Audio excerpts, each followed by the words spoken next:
Hello student, science academy কেরা তোমাদের সবাইকে স্বাগতম। আজকে এসএসসি ফার্স্ট ইয়ারের ম্যাথ ফার্স্ট ইয়ারের চ্যাপ্টার কি 3 এর অর্থাৎ সরলরেখার 3.2 এর বেসিক সূত্র নিয়ে কিছু আলোচনা করব। আচ্ছা, একটু খেয়াল করো। অনুশীলনী 3.2। আচ্ছা, 3.2 এ যে কাহিনীগুলো আছে এখানে রেখার বিভক্তিকরণের সূত্রগুলো আছে। মূলত রেখার বিভক্তিকরণের সূত্রাবলীকে সাহায্যে কি 3.2 এর অঙ্কগুলো ম্যাক্সিমাম অঙ্কগুলো তুমি করতে পারবে। আচ্ছা, এখানে একটু খেয়াল করো। মনে করো একটা রেখা, এই রেখার এই বিন্দু আছে x1 কত, y1 x1 কত, y1। আচ্ছা, এই একটা রেখা, এখানে কি রেখার কি বিন্দু হচ্ছে কি b, x2 কত, y2। এখন এই রেখার কি মধ্যবিন্দু, কি বিন্দু, মধ্যবিন্দুর স্থানাঙ্ক যদি বের করতে বলে, এখন মধ্যবিন্দুর স্থানাঙ্কটা কেন বের করতে বলে দেখো। এই মধ্যবিন্দু দ্বারা AB রেখাটি দুটো ভাগে বিভক্ত হয়েছে। দেখো, একটা AP বিভাগ আর একটা কি BP বিভাগ, মানে একটা রেখা একটা বিন্দু দ্বারা কি দুটো ভাগে বিভক্ত হয়। এখন এই যে বিন্দু দ্বারা বিভক্ত হয়েছে, এই বিন্দুর কি x এর একটা মান আছে। এই x এর মানের সূত্র হচ্ছে কি x = কত, x1 + কত, x2 / কত 2। আর y যদি বের করে তাহলে y টা হচ্ছে কি y1 কত প্লাস কত, y2 / কত 2। তাহলে y1 মানে এই যে এই বিন্দুর y1, আর y2 মানে কি b বিন্দুর y1, আর x1 মানে কি a বিন্দুর x1, আর x2 মানে b বিন্দুর কি x1। বুঝতে পারছেন? এখন এটা হচ্ছে মধ্যবিন্দুর সূত্র, ঠিক না? এখন যদি মধ্যবিন্দু না বলে, মধ্যবিন্দু থেকে বিভক্ত না হয়, মধ্যবিন্দু বিভক্ত না হইয়া তার মানে কি একটু খেয়াল করেন, একটু কম বা বেশি, মনে করেন এই জায়গাতে বিভক্ত হইছে p একটা বিন্দু। যদি p বিন্দুটা মধ্যবিন্দু হয় তখন আমরা এই সূত্র, মধ্যবিন্দু না হলে তখন কি সূত্র একটু খেয়াল করেন। মধ্যবিন্দু না হলে তখন তো তার একটা স্থানাঙ্ক আছে, ঠিক না?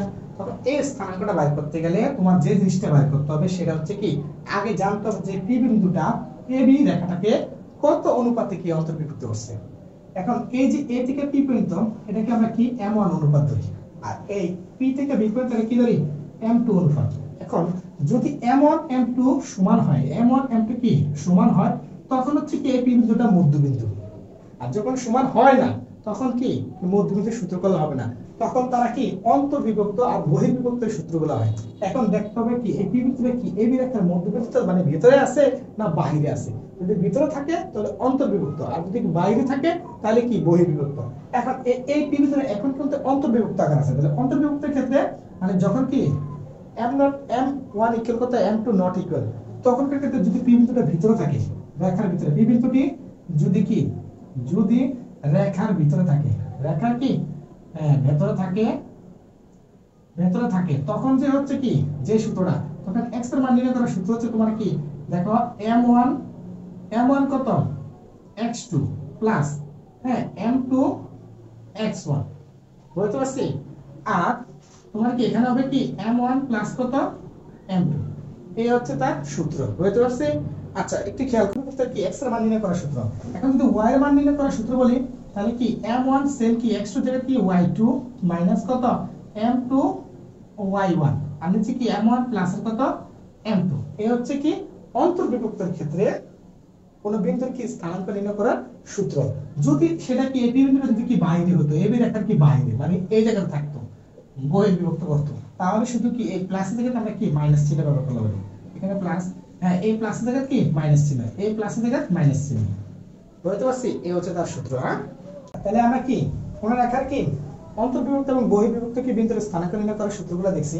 এখন আমরা কি ভরকেন্দ্র, কোন ত্রিভুজের কি ভরকেন্দ্র নির্ণয় করার সূত্রগুলো দেখব। মূলত এই মধ্যবিন্দুর স্থানাঙ্ক এবং কি অন্তর্বিভক্ত বহির্বিভক্তের কি স্থানাঙ্ক এবং কি ত্রিভুজের কি ভরকেন্দ্রের সাহায্যে আমরা মূলত কি 3.2 এর যত অঙ্ক আছে সবগুলা কি মোটামুটি পারবো। তারপরে 3.1 এর কি কিছু অঙ্কের কি সূত্রগুলো আছে না, এখানেও এগুলো কি ব্যবহার হবে। আচ্ছা, তাহলে একটু খেয়াল করেন। এখন ত্রিভুজের কি ত্রিভুজ যদি আঁকি, এই বিন্দুর স্থানাঙ্ক x1 কত, y1 আছে, এর b বিন্দুর একটা স্থানাঙ্ক আছে x2 কত, y2, এখানে c বিন্দু তাহলে x3 কত, y3 একটা স্থানাঙ্ক। কয়টা? তিনটা স্থানাঙ্ক। এখন এই ত্রিভুজের কি থেকে যদি আমরা একটা কি এখানে কি মধ্যমাটা নিই, এই দুই মধ্যমা, এবং কি এর থেকে যদি একটা মধ্যমাটা নিই, এখানে কি এটা থেকে যদি একটা মধ্যমাটা নিই তাহলে কি f, এটা ঠিক না? এই মধ্যমাটা যে বিন্দুতে মিলছে সেটা হচ্ছে ভরকেন্দ্র। এই ভরকেন্দ্রের তো একটা কি স্থানাঙ্ক আছে, ঠিক না, x আর y।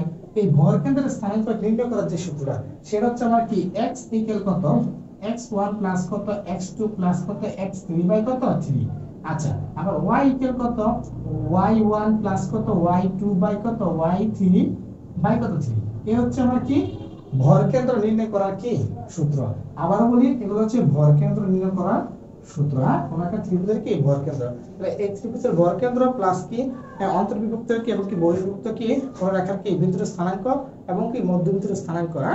এই তিনটা ক্যাটাগরি কি সূত্রের সাহায্যে মূলত আমরা কি 3.2 এর কি ম্যাক্সিমাম অঙ্কগুলো করতে পারবো। হ্যাঁ, আশা করি বুঝতে পারছি সূত্রগুলো। হ্যাঁ, তোমরা অবশ্যই যদি ক্লাসগুলো বুঝে থাকো অবশ্যই আমাকে কমেন্ট বক্সে কি জানানোর চেষ্টা করবা আর শেয়ার করবা এবং কি অন্যদেরকে দেখার সুযোগ করে দিও। হ্যাঁ, আজকে এতটুকুই, আল্লাহ হাফেজ।